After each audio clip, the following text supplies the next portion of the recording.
अस्सलाम वालेकुम वरहमतुल्लाहि वबरकातुहू। इस्तकबाल है आप सबका मेरे चैनल विचार यारा में। अपने कुर्सी की पेटी बांध लीजिए क्योंकि मौसम बदलने वाला है। जी हाँ, ख़बर ही कुछ इस तरह से है क्योंकि आने वाले वक्त में आपको ये सब तमाम चेंजेस देखने को मिलेंगे। वीडियो में तमाम प्रूफ आप देख सकेंगे। मिडिल ईस्ट और इंटरनेशनल एविएशन सेक्टर से एक के बाद एक बड़ी अपडेट सामने आ रही हैं। कुछ एयरलाइंस अपनी फ़्लाइट्स इंक्रीज़ कर रही हैं, कुछ रूट्स पर ऑपरेशन धीरे धीरे रिकवर हो रहे हैं और इसी दौरान एक और बड़ी खबर यह है कि फ़्लाइट टिकट्स पर नया फ्यूल चार्ज भी अनाउंस कर दिया गया है। अगर आप गल्फ़ या इंटरनेशनल ट्रैवल प्लान कर रहे हैं तो ये अपडेट्स आपके लिए बहुत इंपॉर्टेंट हैं। सबसे पहले अपडेट आई है एमिरेट्स से। रिपोर्ट्स के मुताबिक दुबई इंटरनेशनल एयरपोर्ट से एमिरेट्स की डिपार्चर 130 से ज़्यादा होने की एक्सपेक्टेड है। ये कल की है रिपोर्ट थी। अब शेड्यूल के मुताबिक 137 फ़्लाइट डिपार्ट होंगी जबकि 118 डिपार्चर्स थी यानी आज फ़्लाइट्स की नंबर में इंक्रीज़ देखने को मिल रहा है। कतर एयरवेज़ दूसरी तरफ अगर हम बात करें तो फ़्लाइट्स ग्रेजुअली ऑपरेट कर रही है। 12 मार्च के लिए शेड्यूल फ़्लाइट में कई इंटरनेशनल डेस्टिनेशन शामिल हैं।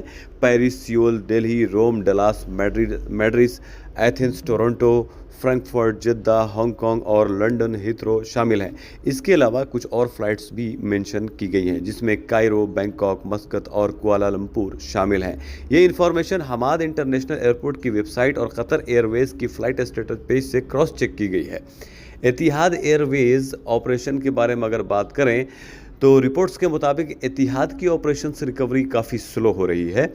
डेली डिपार्चर्स का डेटा कुछ इस तरह दिया गया है। 3 मार्च को 11, 4 मार्च को 11, 5 मार्च को 13 डिपार्चर, 7 मार्च को 20 डिपार्चर, 10 मार्च को 17 और 11 मार्च को 21 डिपार्चर्स। यानी अब डेली डिपार्चर्स 20 के आसपास पहुंच रहे हैं। 11 मार्च को अबू धाबी से जो फ़्लाइट शेड्यूल की गई हैं उनमें London Heathrow, Moscow, Barcelona, Frankfurt, Milan, Jeddah, Toronto, New York, Riyadh, Male, Bangkok और फुकेत शामिल हैं। इसके अलावा कुछ और रूट्स भी मेंशन किए गए हैं जिसमें कोलंबो, कुआलालंपुर, रोम, ज्यूरिच, लाहौर, दिल्ली, मुंबई, हैदराबाद और अहमदाबाद शामिल हैं।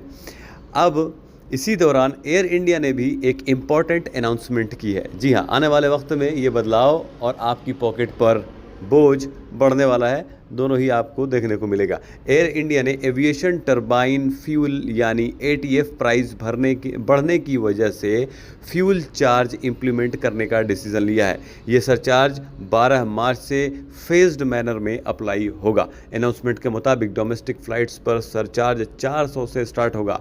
इंटरनेशनल पैसेंजर को 10 से $50 तक एडिशनल सरचार्ज देना होगा, यानी टिकट महंगी होने वाली है। जज़ीरा एयरवेज़ फ़्लाइट की अगर हम बात करें तो जज़ीरा एयरवेज़ की पहली फ़्लाइट कुवैत से कैसूमा एयरपोर्ट पर लैंड कर चुकी है। रिपोर्ट के मुताबिक एयरलाइन ने अपनी फ़्लाइट्स टेम्पोरली इस एयरपोर्ट की तरफ डाइवर्ट करने का डिसीज़न लिया था। तो दोस्तों, ये थी एविएशन सेक्टर से रिलेटेड लेटेस्ट अपडेट्स, जहां कुछ एयरलाइंस अपनी फ़्लाइट्स इंक्रीज़ कर रही हैं, कुछ ऑपरेशंस धीरे धीरे रिकवर हो रहे हैं और कुछ जगह टिकट प्राइस पर भी सरचार्ज लगाया जा रहा है।